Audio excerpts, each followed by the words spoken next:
राधेश्याम। तो आगे किसी नुआ ज्ञान नबा।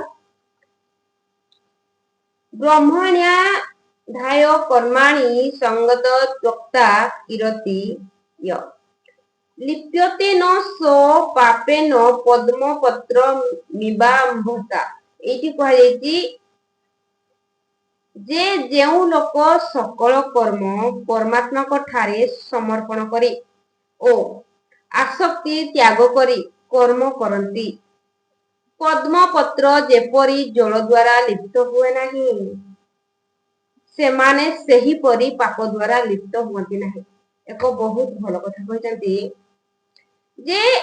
जेउ लोक प्रत्येकटी कर्म को परमात्मा ठारे समर्पण कर दिए से जहाँ भी काम कर परमात्मा ठारे समर्पण कर दिए से आसक्ति हुए नहीं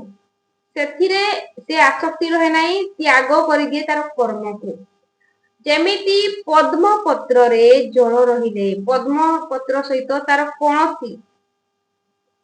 लिप्त भाव रुहे नहीं से लिप्त होइकी जल पद्म पत्र रुहंती नहीं से माने सही परी सही लोक सही व्यक्ति सही परी पाप द्वारा लिप्त होती नहीं। भगवान कहते जी प्रत्येक काम को समर्पण कर दिए तो सर्वसमर्पी एकाग्र रे मज ईश्वर नाम रे पद्मपतरे जेने जल लिप्त न हुए चिरकाल फल कामना त्याग करी आत्माभिमान करी हरि ईश्वरे करे समर्पण जे कर्म जोगे दिए मन न लागे माया पापू करे मुक्ति लोभई संसारे पापरे लिप्त हुए नहीं संसारू पारी हुए सही। जेमिति प्रत्येक काम को एकाग्र चित्तरे ईश्वर को ठारे समर्पित कर दिए सेमिति सीए मध्य कौनसी माया रे पड़े नहीं ए भव सागर प्रत्येक पापरू से मुक्त हो जाए जेमिति पद्म पत्र उपरे पानी थिले मध्य पद्म पत्र सहित तार कौनसी जोगाजोग रहे नहीं कौनसी पानी रो अंश पद्म पत्र रे लागे नहीं आपण मध्य देखिसते सेमिति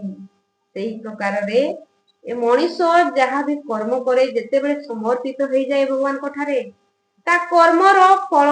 जेमिति कि जे कौनसी पाप कामर वासना कि मनरे आसीथिबा कौनसी पाप काम मध्य ताकू छुई पारे नाही जेते बेले से भगवान को ठारे समर्पित हो जाए तार कर्मर फल ताकू मिले नाही समस्त कर्मर फल को भगवान क्षमा कर दियंती किंतु सेते बेले जेते बेले संपूर्ण समर्पित भगवान को ठारे हो जाए ए कथा जानतु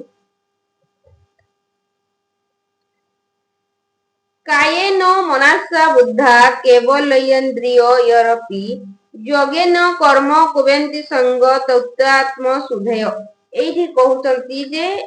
कर्मयोगी माने ममत्व बुद्धि रहित होई केवल इंद्रिय मन बुद्धि और शरीर द्वारा मध्य सब प्रकार आसक्ति त्याग करी भजन कीर्तन श्रवण करी भक्ति पूत होई मुक्ति लाभ करती। एठी आउटे कहउचंती जे कर्मयोगी माने ममत्व बुद्धि रहित होई केवल इंद्रिय मन बुद्धि और शरीर द्वारा मध्य सब प्रकार आसक्ति त्याग करी भजन कीर्तन श्रवण करी भक्ति चित भाव पूजा करी मुक्ति लाभ करि परिबे कहउचंती एमिति रे मनीष मध्य ताकर मन बुद्धि और शरीर को लगेई जेते बेले सबु आसक्ति को त्याग कर दियंती और संपूर्ण मन एकाग्र भाव रे भगवान को भजन कीर्तन और भगवान को कथा श्रवण सुनिकी भक्ति भाव को जागृत करिकी मुक्ति लाभ होई पाइबे प्रत्येक पापरु एठी मध्य एमिति कहउचंती निष्काम कर्म रे मन को भावरे लगाइबो ताकू आसक्तिहीन जे होइबो इंद्रिय बुद्धि घटाइबो ଜଗାଏ ଚିତ ସୁଧି ପାଇଁ ଫଳ କାମନା ଛାଡ଼ି ଦେଇ ଶ୍ରବଣ କୀର୍ତ୍ତନ ଭଜନ ଇତ୍ୟାଦି ଦେବ ଦର୍ଶନ ଫଳ ଆଶାକୁ ପରିହରି ଧ୍ୟାନ ଧାରଣା ଚିତେ ଧରି ଯେ ଭକ୍ତି ଯୁକ୍ତ ହୋଇଥାନ୍ତି ଏ ଭବ ସଂସାରୁ ତରନ୍ତି। ଏଇଠି କହୁଛନ୍ତି ଯେ ଯିଏ ଭଗବାନଙ୍କ କଥା ଶୁଣୁଥାଏ, ଭଗବାନଙ୍କ କୀର୍ତ୍ତନ କରୁଥାଏ, ଭଗବାନଙ୍କୁ ଭକ୍ତି କରୁଥାଏ ଓ ଦେବ ଦର୍ଶନ କୌଣସି ମନ୍ଦିର ତୀର୍ଥ ଆଦି ମଧ୍ୟ ଯାଉଥାଏ, ସିଏ ଏଇ ଭବ ସାଗରରୁ ପାରି ହେଇଯିବ। ଯଦି ତାର ଚିତ୍ତକୁ ଶୁଦ୍ଧ ଭାବନାରେ ଲଗେଇବ, ଏକାଗ୍ର ଭାବରେ ଈଶ୍ୱରଙ୍କ ନାମରେ କାମରେ ଲଗେଇବ, ଦର୍ଶନରେ ଲଗେଇବ, ସେ ନିଶ୍ଚିନ୍ତ ଭାବରେ ଏଇ ଭବ ସାଗରରୁ ପାରି ହେଇଯିବ। ଭଗବାନ ଏଇପରି ଭାବରେ କହୁଛନ୍ତି ଯେ ନିଜର ଇନ୍ଦ୍ରିୟକୁ, ନିଜର ମନକୁ, ଶରୀରକୁ, ବୁଦ୍ଧିକୁ ସବୁବେଳେ ଇନ୍ଦ୍ରିୟକୁ ବୁଦ୍ଧିରେ ଖଟେଇବ ଓ ସବୁବେଳେ ଚିତ୍ତକୁ ଶୁଦ୍ଧ ରଖିକି ଫଳର କାମନାକୁ ଛାଡି ଦେଇକି ଈଶ୍ୱରଙ୍କ ଠାରେ ଚିତ୍ତ ଲଗେଇବ, ତ ଯେତେବେଳେ ଏମିତି କରିବାରେ ଲାଗିବ ନିଶ୍ଚିନ୍ତ ଭାବରେ ଏଇ ଭବସାଗରରୁ ପାରି ହେଇଯିବ। ତ ଆଜି ପାଇଁ ଏତିକି। ନେକ୍ସଟରେ ପୁଣି ଆହୁରି ବହୁତ ସାରା ଜ୍ଞାନ ଆପଣମାନଙ୍କ ପାଇଁ। ରାଧେ ଶ୍ୟାମ।